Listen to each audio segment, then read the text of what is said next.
So you're not good at sports. It's a very small part of life. Sports. Bart rides up in the front seat today because he's a good guy at sports.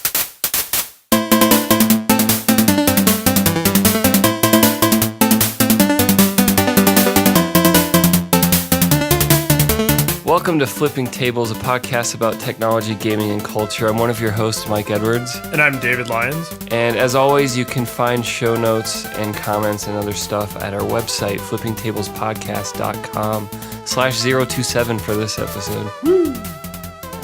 So today... Well, I think quickly, we just have to... We've been ripping on Twitter a lot, but... So more. Tell us what happened, Mike.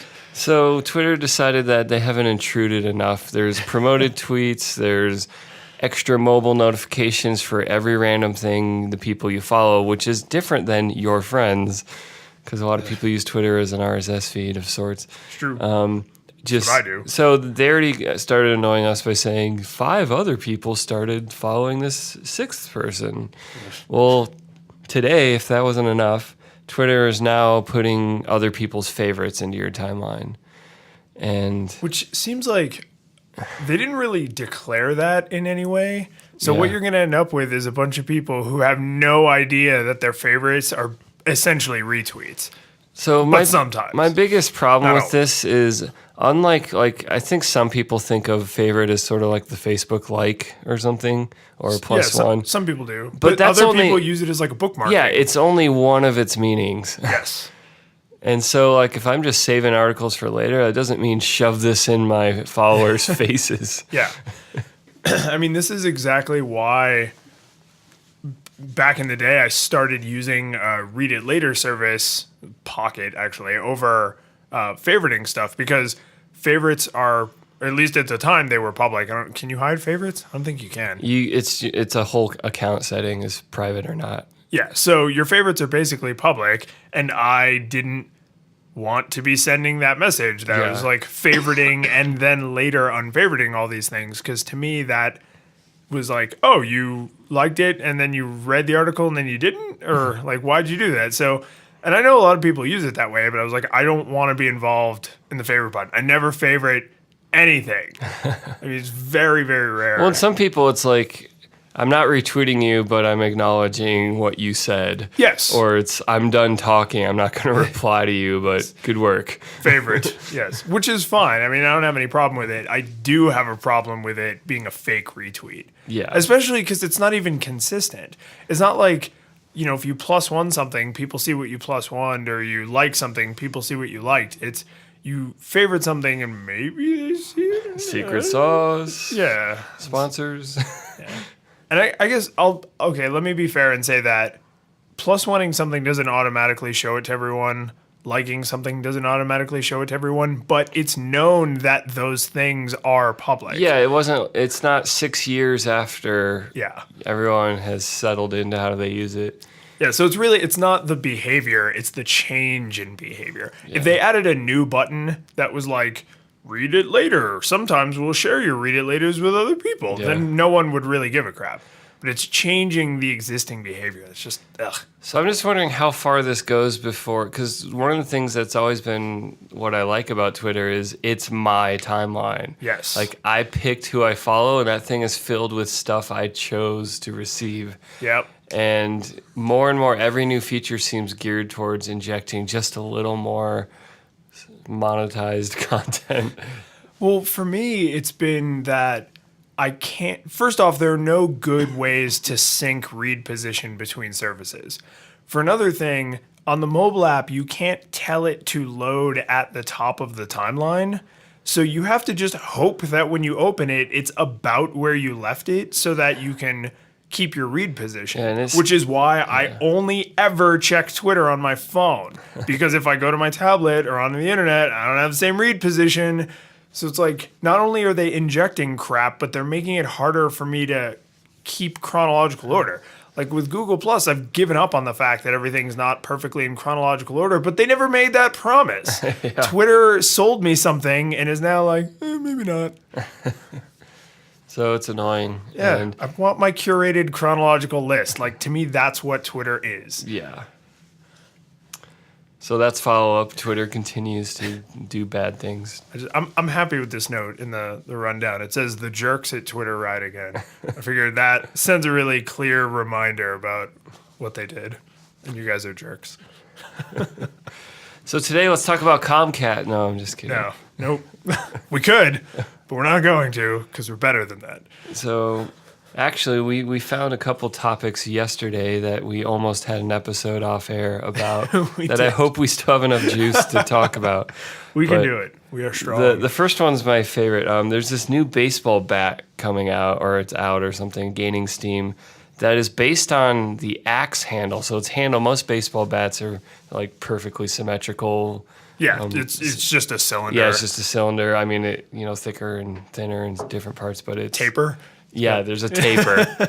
But apparently the axe bat using older axe handle style technology lets batters hit farther and doesn't injure their hands. It's a better transfer of power because it doesn't rotate and because the way it sits in the hand is superior. So there's a link in the show notes to this Mashable article. Basically, I love the way the guy came up with the idea. Because the guy who came up with the idea, he's a big baseball fan. He was chopping a tree down and he was bored. So he was imagining that he was swinging for a home run every time he had to swing at the tree. It's like, I really hope the true story is not any more complicated than that. That's Field of Dreams. It basically is. That's like a movie cliche. Like, I just had this aha moment. Can't wait for the biopic. Yeah, it took him like 2 hours to build the first prototype because he already knew how to do the woodworking. It's not a revolutionary design. I mean, we've had axe handles for longer than we've had baseball bats. Yeah, by like a lot. So that's awesome. And then, actual scientists did like actual research on it and were like, yeah, this is actually pretty much better in all ways. Yeah. So, and I think this is really what the conversation came down to is like, does this count as augmenting technology? Yeah. Right? Like you can't use a metal bat in the big leagues. Right. Well, I mean, I think this is a pretty innocuous change to the bat. No one's going to be like, that's no longer baseball. Right up until someone realizes that more home runs are hit with axe handle bats. Yeah, but after Barry Bonds did his thing, if no one's cared about home runs, so MLB would secretly probably like there to be more home runs again. Oh, certainly, yes. But that's the thing is that once they feel like it had, I mean, what if it hits more triples? Because then it's having an outcome, like a real effect on the game. If it was nothing but it prevented batters from hurting their hands, then I think they would probably be like, yeah, it's no big deal. But if it has an outcome on who wins, like the team using the axe bat handle is more likely to win. I didn't look it up ahead of time. I wonder how deep the rules are about baseball bats and how I'm sure they're pretty specific, but I wonder if they're specific enough to forbid the axe bat. I don't think I think they mentioned very briefly in the article, this isn't actually forbidden, but it's also baseball players are really superstitious. Yeah. So I think there's a kind of a cultural barrier there aside from just the rule book. But that could go the other way. Is the second someone succeeds with it, it's like, I'm never using anything but an axe bat. Yes, exactly. Yeah, no, if a guy who's had a crappy season accidentally grabs the axe bat and then he's out there and he's like, well, it's too late to switch now. And then he hits a grand slam. He's like, I will take this bat home with me and sleep with it and we will shower together. Escalated quickly. Baseball players, I'm telling you, very superstitious. Yeah. So, but now I need to look up there's a Malcolm in the Middle episode where Bryan Cranston's character, I can't remember their names other than Malcolm. Walter White. Yeah, it's Walter White. He's bowling and like he hits a strike and then he gets really superstitious. And so he's like, he did a certain like step on his way to releasing the ball. Oh, so and so throughout the episodes, he keeps adding more and more superstitious steps. And so by the time they get back to him later in the episode, he's like doing cartwheels and like spinning around and unzipping and unzipping his jacket. And like, it's just absurd. Yeah. But that's really not that far from believable. I mean, I don't think baseball players are quite that weird, but I know that there's ones who, like, they always wear a certain pair of socks when they play a certain team. I mean, stuff that granular and arguably impossible to have a real outcome other than psychological. But when we were talking about this yesterday, there was something I didn't consider when it came to sports technology, which is probably one of the least disputed pieces of sport technology, which is compression clothing. Like, pretty much every sport allows compression clothing, which, it doesn't turn you into the Hulk, but there's a measurable physiological advantage to wearing like a compression shirt, compression shorts. But I know of no, maybe there are rules against it, but I don't know of any. They allow it in everything from like weightlifting to football. Yeah. And you also like with technology in sports, I think one of the reasons people like worldwide soccer is so loved. I'm going to step into dangerous territory because I don't pay attention to soccer much. Football, sorry. Football. Is other than the fact that it's a low barrier to entry, is exactly the point I'm making, that you just need a ball and then agreed upon goals and you can play soccer. Yes. Whereas, and your goals can just be over there and over there. So that's a low barrier to entry, so that's why it can be a worldwide sport in pretty much any climate and any situation. But when you have a sport that involves a lot of technology and when there's always advances in the equipment, you get to it's sort of pay to win. Obviously, you still have to be strong and talented, but if you can afford better equipment. Well, so here's to me, the opposite of soccer would be, technologically speaking, would be Formula One racing, because they have like no limits on the kinds of cool and crazy crap they can introduce, which is kind of awesome. It's like it's the sport of engineers, right? It's like the driver is obviously crucial, but the best driver in average go-kart. is going to have absolutely no chance, because and you could even argue that driving is physically taxing as it is, because you're going so fast. Mm-hmm. There's just G-forces and lateral forces and all that stuff. Just the focus you have to have. Right. The focus exactly is there's a huge, huge mental element to Formula One driving that there wouldn't necessarily be in a sport where physicality is more relevant. Like,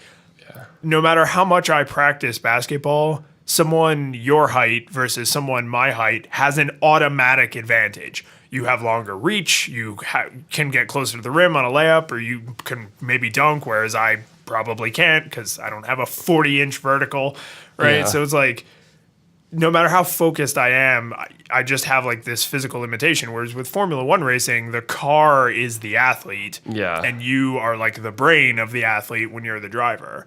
So I can almost imagine like a divide where there are technology sports like Formula One and other sports enhanced by technology, and then stuff like football, soccer, that is like all human. So you have like football, track and field, things that are like entirely human, triumph of the human spirit, make a ABC movie about it. But even football, American football, let's be clear, has technology. There's all the gear you're wearing, the gloves, what you're allowed to put on your hands, the kind of shoes you have, the helmet, the football itself.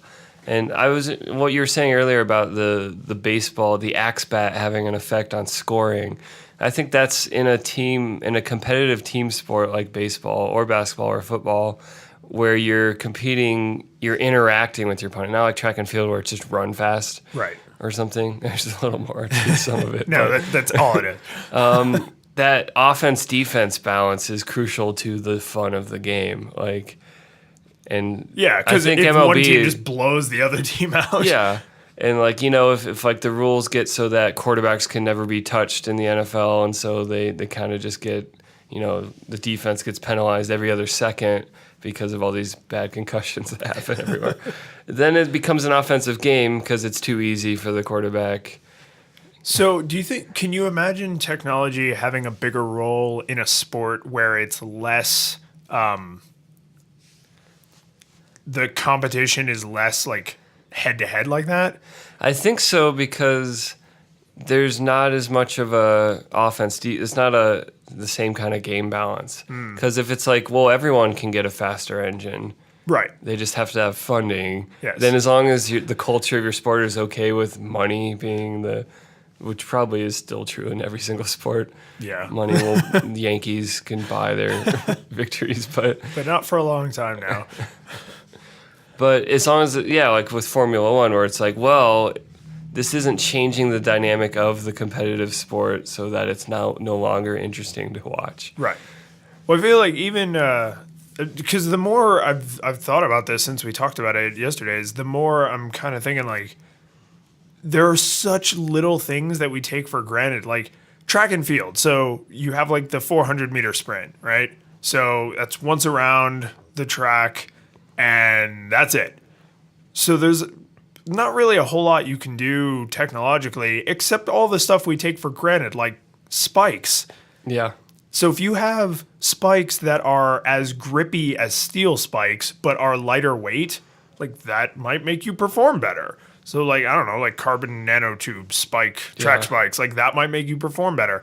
Or if you have a suit that, like a tracksuit that is better on wicking wind and around you and moisture off of you, like that might make you perform better. The material that the track is made out of might make you, granted that gives everybody an advantage, but still like they're even in It something. changes the race. Yeah. So but until just this moment, I didn't really think of track cleats as sport technology, but they totally are. Yeah. Like versus running in regular flat shoes or barefoot, there's a huge difference. Mm-hmm. I think where it gets hard, because even after we figure out, well, right now we've only been discussing technology that's external to the human competing. Right. This is where the cool part comes in. Yeah, and this is where my question is that how will sports negotiate the transition to augmented humans, or will they? Or will it just be like, yeah, these are classic 20th century sports, and now here's a new generation of new sports. Yeah. So now the more I'm thinking of every little advance as sport technology, the harder I'm finding it to figure out where this will go. Because when it was, well, it's a man from a farm in Kansas, and he just swings that hunk of wood for the fences and knocks the ball out of the park like that. That seems like a really simple divide. Like you have human and you have bat, but it's not, right? Because he's wearing compression clothing, which is making his muscles contract harder. He's wearing, cleats that are helping him dig in his stance when he swings the bat. He's using a bat that has an axe handle so that it's helping him. Axe bat. Axe bat. We're giving this guy all this free marketing.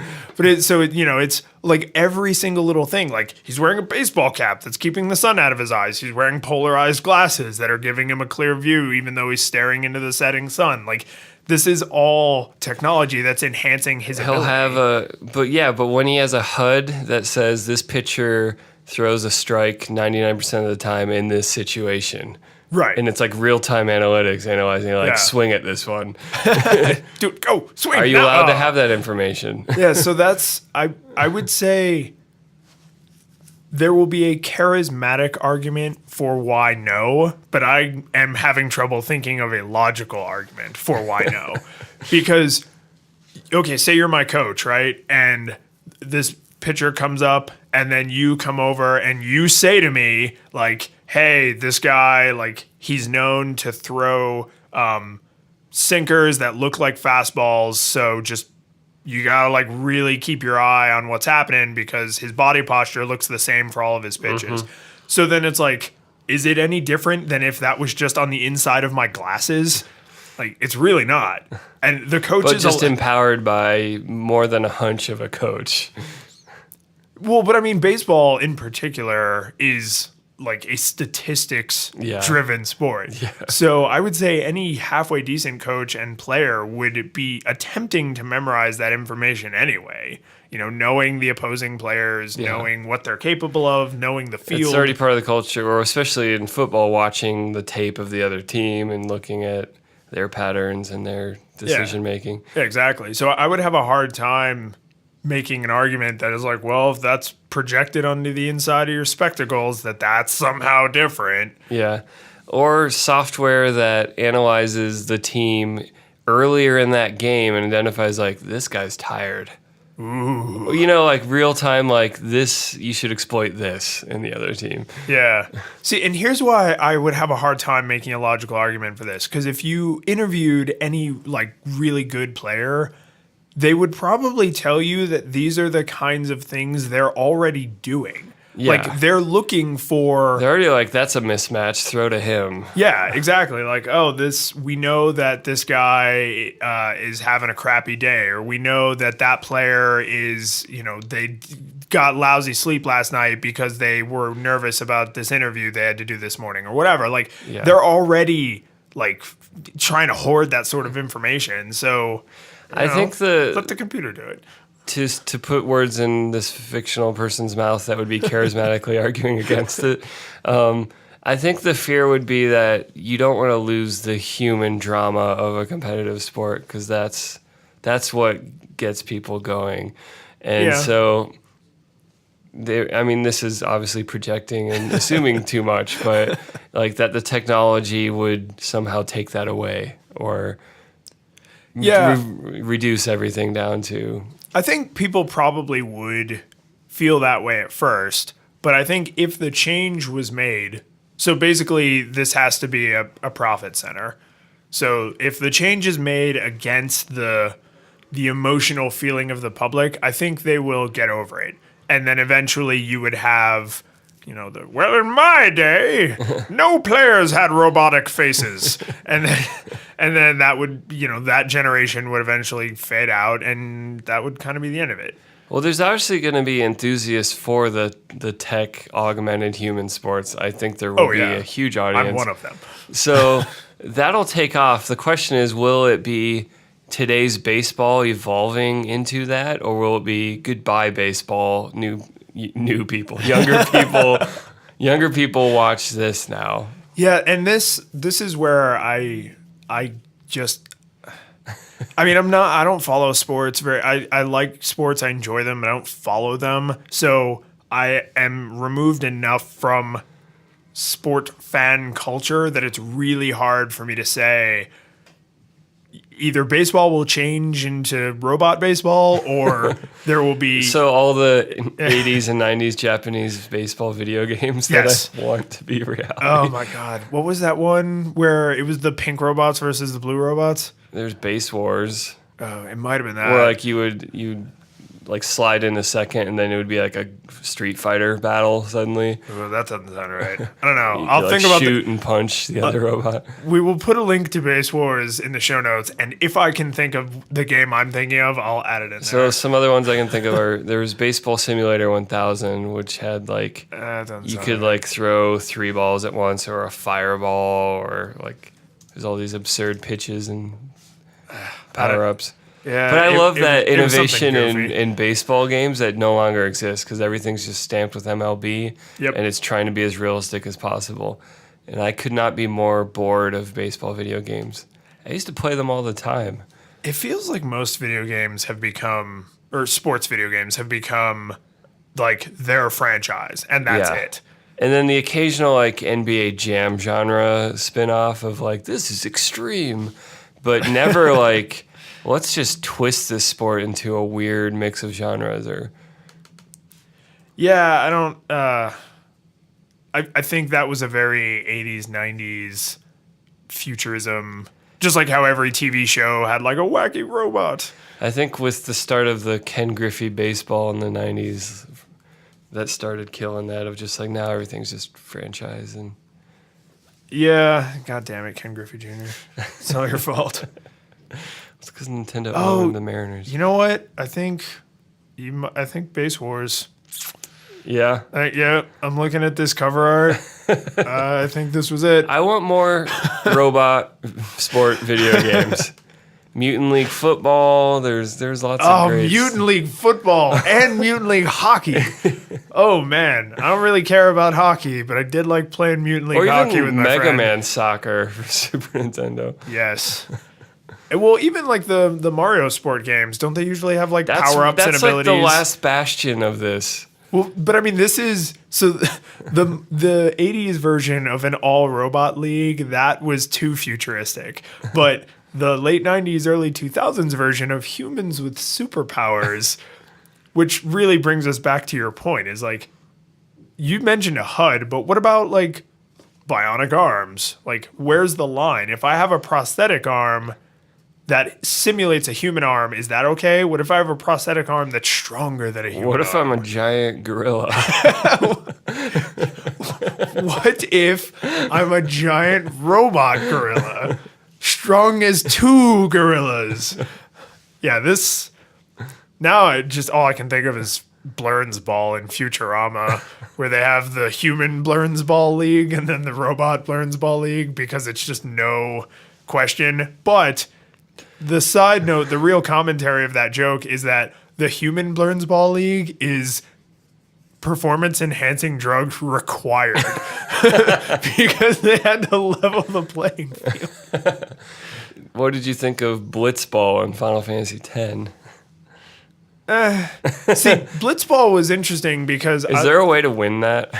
yeah, but it's like it doesn't matter. Of course, it doesn't matter. But I mean, it's kind of like the opening play in the beginning of Final Fantasy IX. It's like, yeah, you can get 100% audience participation, but it doesn't like affect the end game, so who cares? But yeah, Blitzball was interesting to me because it was. I mean, it's soccer. Let's face it.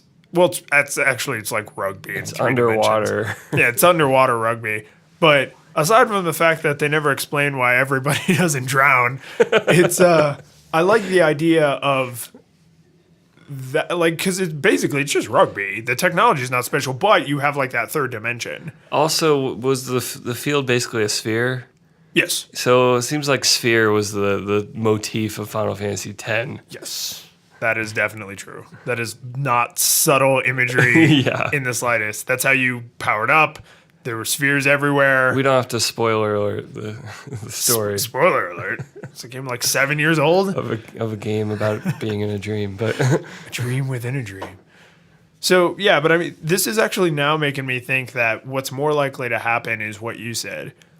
It's not that we are going to continually augment old sports. It's that we'll do a little bit of augmenting of old sports. Technology will lead to some new sports. Old sports will then panic and allow a ton of technology to try and keep up and then sort of fade away. or become unrecognizable. Like, Yeah, they'll be so different it won't even be the same thing. Because, I mean, if you went to a kid in some war-torn part of the world and you show them a modern soccer ball and modern soccer cleats and, you know, compression shorts, and you give them Gatorade and they have all this sophisticated training equipment, they would be like, that's not football. Football is this poorly inflated ball in this dusty field. or like rubber bands around a million plastic bags. Yeah. So, I mean, even that it's still the same sport, but it would be hard to recognize for all the technological differences leading up to the game. Where's the and ref game. tracking invisible amounts of time at the end before you tie? God, that's got to be one of the weirdest parts about soccer. I'm sure if you're a big soccer fan, that makes total sense. So the whole tying thing, I finally heard an explanation. Did I already talk about this on another episode? Go for it. An explanation that actually finally made sense was that most of the World Cup, before you get to near the end, is sort of like other sports' regular season.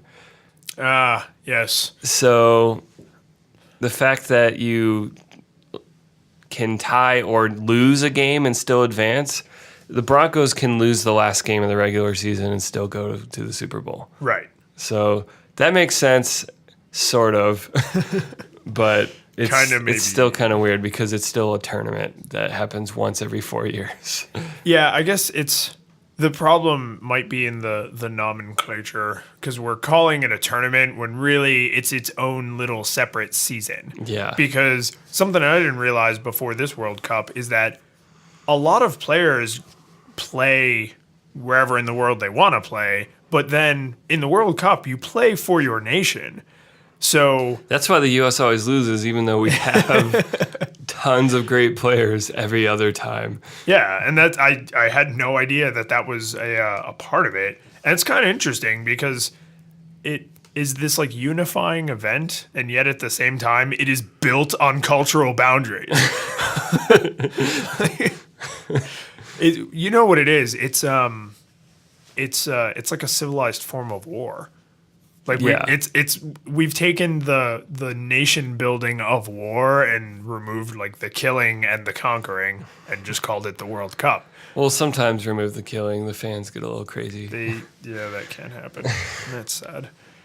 But this is I am. And there's horns too. The vuvuzelas. Oh God, the vuvuzelas, which I think they banned this time. Specifically because of how horrible they are. And it's not like you could do that clandestinely. Yeah. If you're using a vuvuzela, everyone everywhere knows it.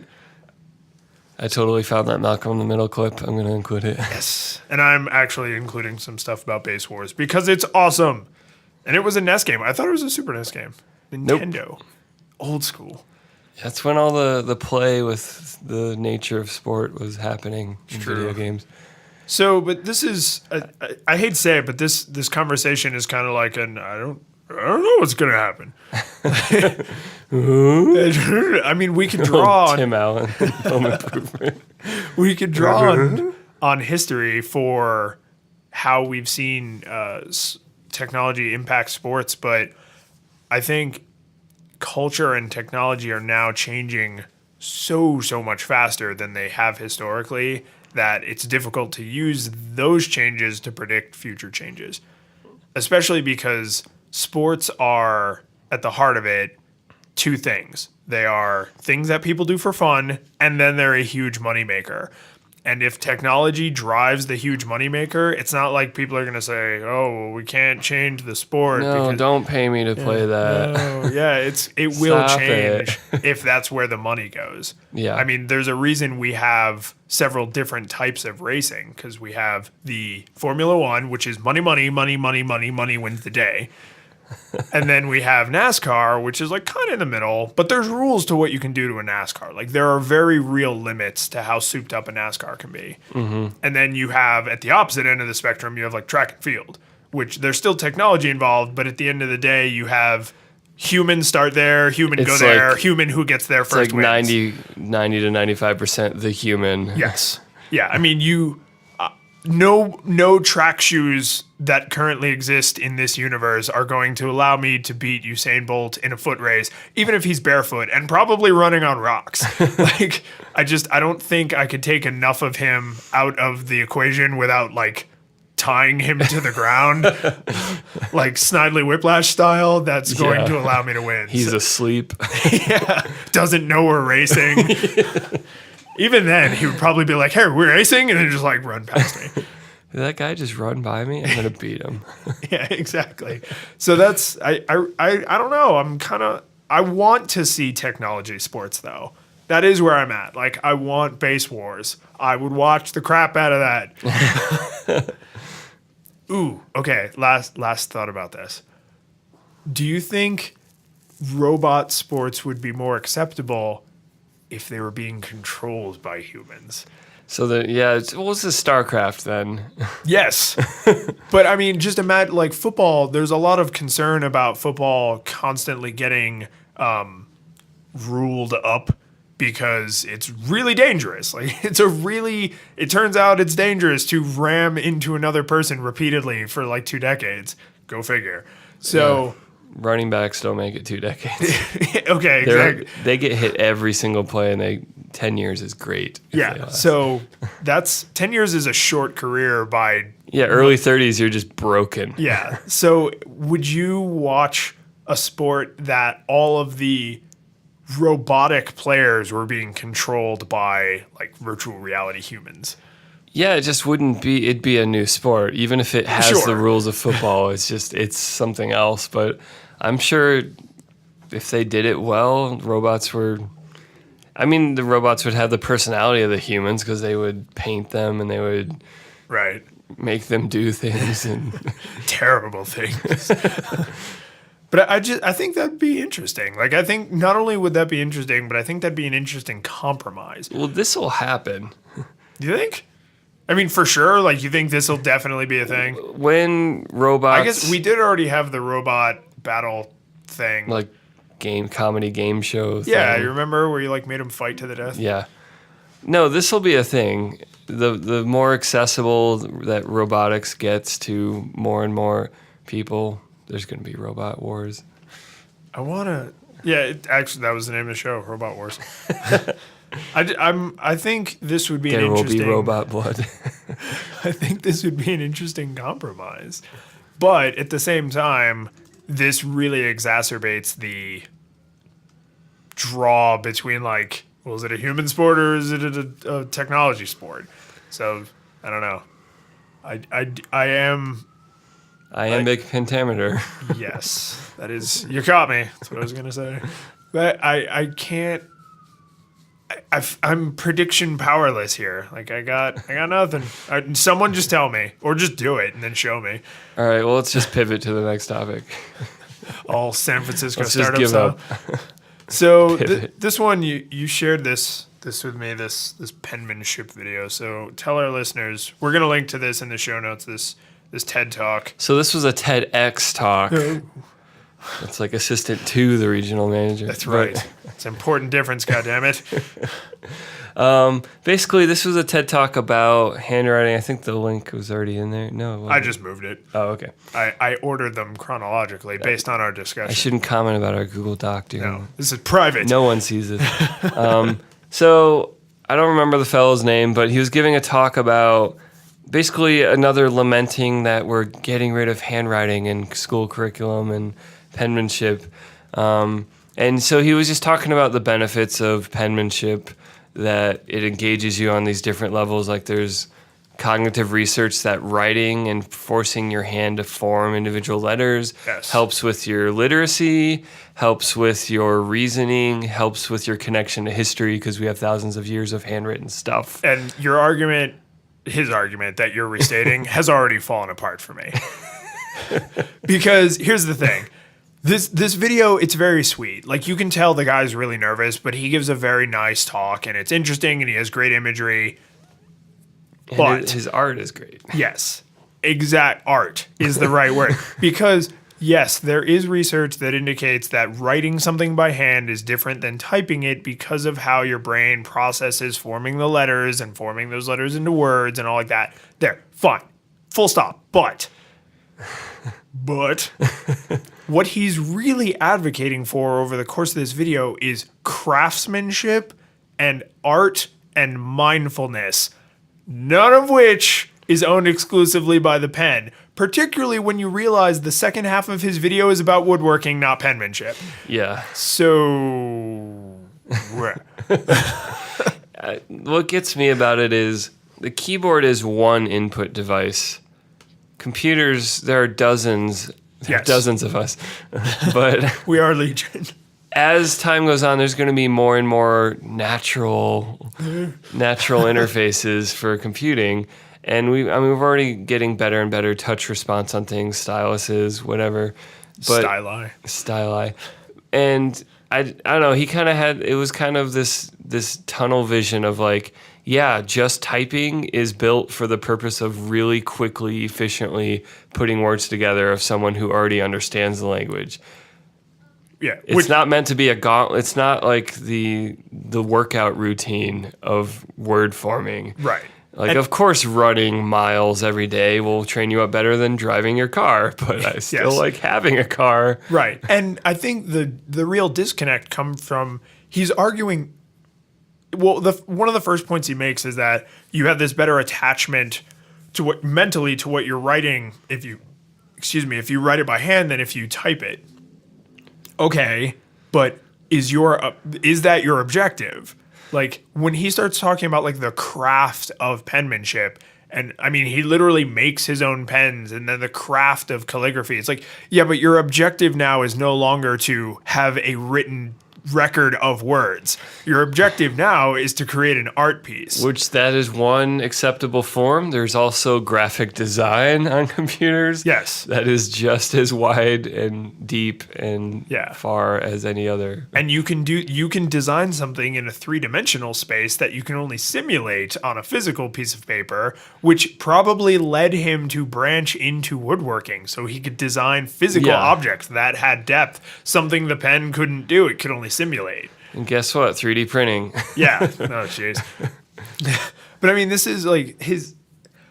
I absolutely 100% agree with the argument he accidentally made about how like craftsmanship. It's a backhanded compliment. It's a dig at, he argued the wrong thing. His argument should have been about how penmanship can give anyone this easily accessible craft, right? Yeah. Anyone can pick up a pen or a pencil and sit down and perfect their handwriting. The barrier to entry is incredibly low. I mean, it's the soccer of crafts, right? You don't need expensive woods and marbles and paints. You can just sit down at any old piece of paper with any old pen or pencil and start to work on your craft, and then you can improve your tools as your ability improves. Mm-hmm.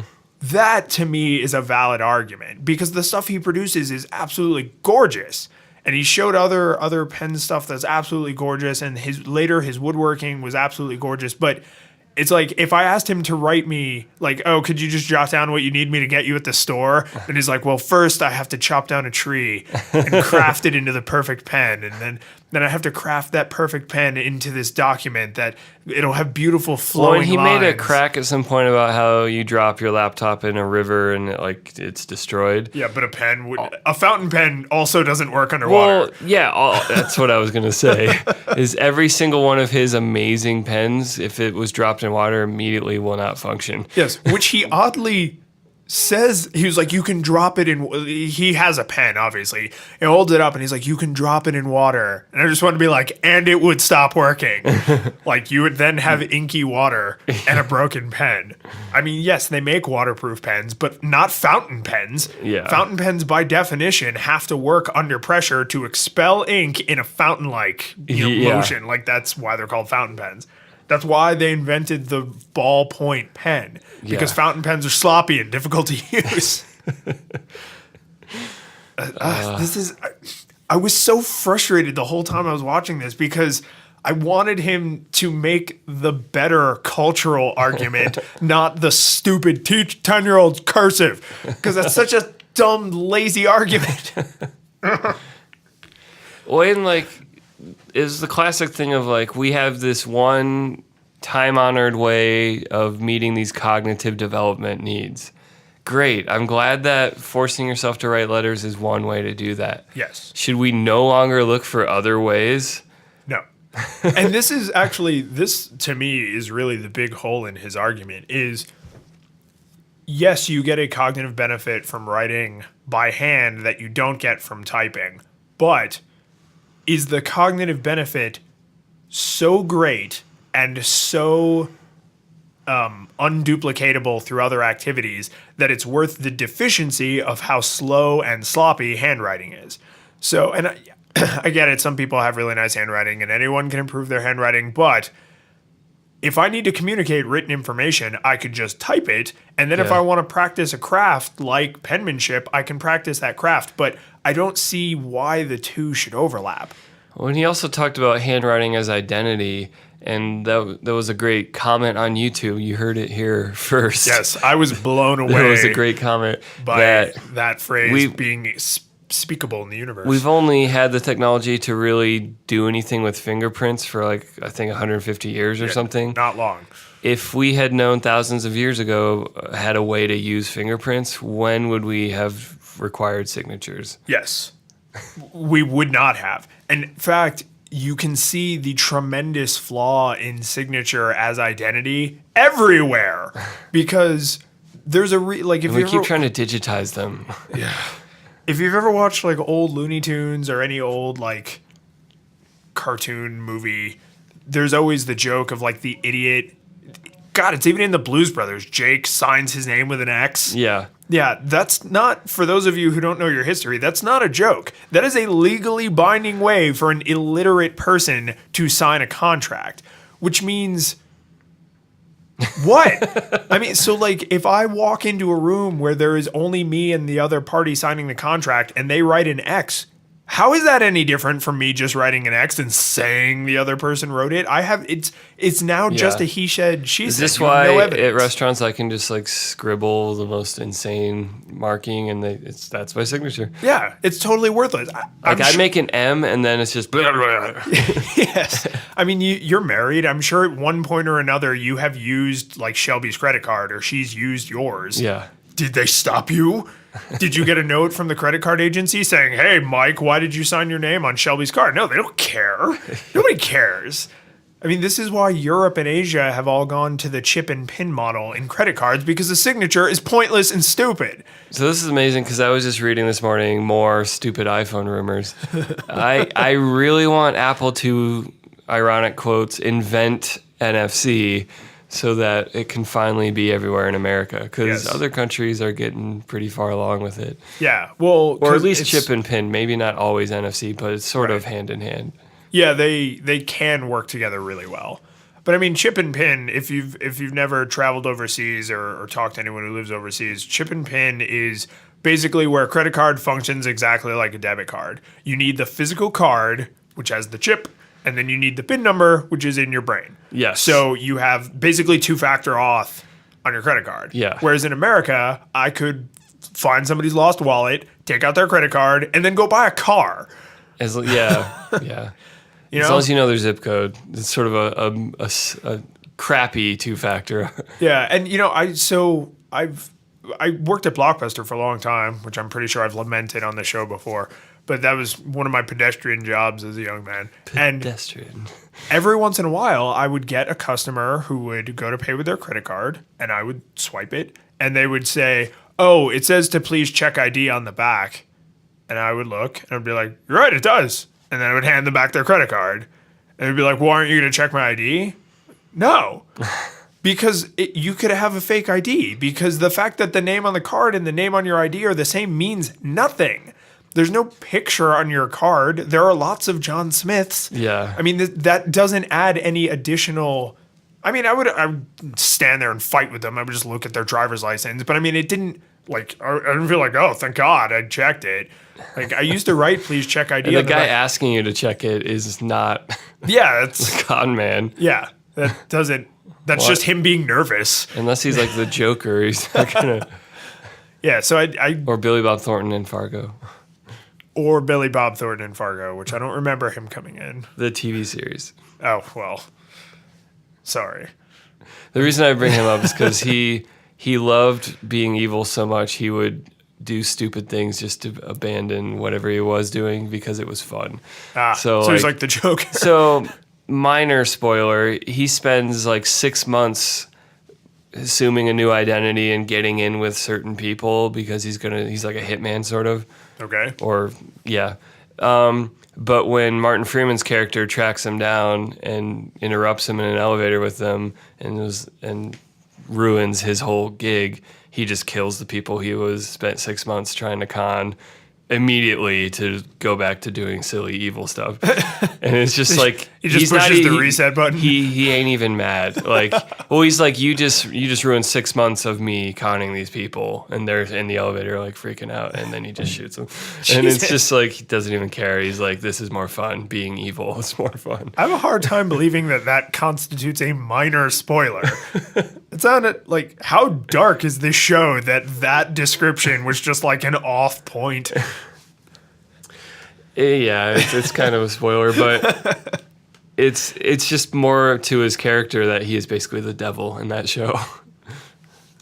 That's okay. I mean, Billy Bob Thornton is a believable kind of devil character. Yeah. But so I mean, where do you How stand did on we this? get here? Pens, signatures. The devil. So you do some graphic stuff. You make music, so with a ZAC. So where do you fall in this? Like, do you think he was advocating for craftsmanship? Do you think craftsmanship is important? Are we not teaching that to children? Craftsmanship's important. Like, people doing good work and taking pride in it and being good at it is always important. It's just not located only in penmanship. How's your handwriting? Terrible. Chicken scratch? Yeah. Okay. Are you right-handed? Yes. Okay. So I had to say, the second this started and I saw him, because I'm left-handed, and I saw him hold up a fountain pen, way, way deep inside of me, there was this little like visceral response to like, oh yeah, you think fountain pens are awesome because you're right-handed, asshole. Like I've written with fountain pens a couple of times and it's hard. And I write distinctly different when I hold a pen where I actually float my hand over the paper. And you can tell if I wrote something with a pen, my handwriting looks a little different because when I write with a pencil, I rest my hand on the page, which is bad because then you do like these small, he mentions it, you do like small motor movements which tire your hand. And you get tons of crap on your hand. Well, that's the thing is with a pencil, you can get away with that because I have my hand down on the page and below what I'm writing. Whereas with a pen, you would end up dragging this smear, not from your hand, but from the pen tip. I'm getting flashbacks to grade school. Exactly. So, that I had to learn basically two different skills. Like I have pen writing and I have pencil writing, which is why you'll almost never see me write with a pen because I hate it. Yeah. I mean, I can do it. Like I didn't use left-handed ledgers or anything when I was a kid. I just managed. But it's like, to see someone talk about calligraphy, like, oh, it's calligraphy. I'm like, yeah, there's like a whole second skill you have to learn when you're left-handed. I don't know. Like, I just imagine, like, if we discovered that a weird form of inclined handstand push-ups that are really difficult to learn how to do and balance are a great way to build up your upper body strength. Yes. And we decided to stop exploring other exercises because this is found the one. Like children really like this is an amazing way to make like it's good to be strong, right? Am I right?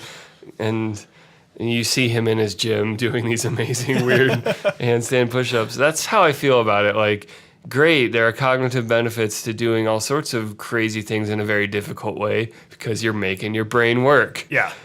Can we find other ways to do this? Yeah. In a way that'll be useful beyond the at the moment cognitive load. Right. And I'm very much a tool for the job person. The longer I've spent with computers, the more I've fallen into the Unix philosophy of like, I want one tool that does everything because it's just easier. Like I want the doctor's sonic screwdriver from Doctor Who because it just does everything. It's freaking magic. That never is true in exactly. reality. It never actually works because it's magic. So until I have like a magic wand or a sonic screwdriver, I would rather just use the right tool for the job. And I think your ridiculous hyperbolic example is a great one because doing one-handed push-ups inverted would make you very strong. Not your legs though. So you'd have to have at least one other thing. Yeah. And then it just falls all apart. And that's the thing is, yeah, there's compromise to everything. And I think that's why the sonic magic tool will never exist because tools inherently have decisions made into their shape and the way they function. Because, I mean, that's why a wrench can do one thing really well. It's not a great hammer. Yeah, you can bash it on things, and if it's a strong metal, you'll get away with it, but it's not the best tool for that. It's really not. I have actually driven a few nails with the butt of a screwdriver, and that is just asking for trouble. It's because a lot of them are rounded. So yeah, it slips off. Your hand's right there. You can't really, like, communicate the power effectively. That quiet frustration that rises in you that you can't get a solid hit. And you're just kind of like, yeah. That's like, you know what? They weren't nails. They were the little connecting things in IKEA furniture, like the little wooden dowels. And it basically came down to, I know I can drive one of these wooden dowels with the handle of the screwdriver, and my hammer is over there, so I'm just going to use the handle of the screwdriver. But I mean, immediately, even though you have a hole that this is designed to fit into, it still doesn't really work that well. So if you had to drive an actual nail, then it would completely fall apart. And that's how I feel about this entire pen argument. It's like, yes, pens are really good for certain things, and they really suck at other things. Like, you cannot handwrite in calligraphy 150 words a minute. You just can't. You're doing it wrong if you can. No one can. No human can move that I know, fast. but that's what I mean. The Usain Bolt holding a pen in his feet could not write with calligraphy at 150 words a minute. And I still, even if you could, I would still say it's not good enough because you still give up all the other things like the digitization of it all. Yeah. So I think everyone should, if you're listening to this, if you are within the sound of my voice, I think you should check out this video because he makes, but just don't listen to his crap about pens. What he's actually making is this brilliant argument for mindfulness and craftsmanship. And that I give a thumbs up to. We found a way to set the table back up. We did. Because I believe in what he's accidentally arguing for. So I'm flipping the table over his flubbing of a very valid and important argument. But then it lands on the other side of him, and then like all the dishes land perfectly. Yes. Ta-da! So, Mike, where can people find you on the internet? At M. Edwards Music on Twitter or pseudomichael.com. And I think if Twitter keeps its crap up, we're going to have to drop our Twitter handles from where people can find us. That's true. They're trying so hard to drive people away. It's sad.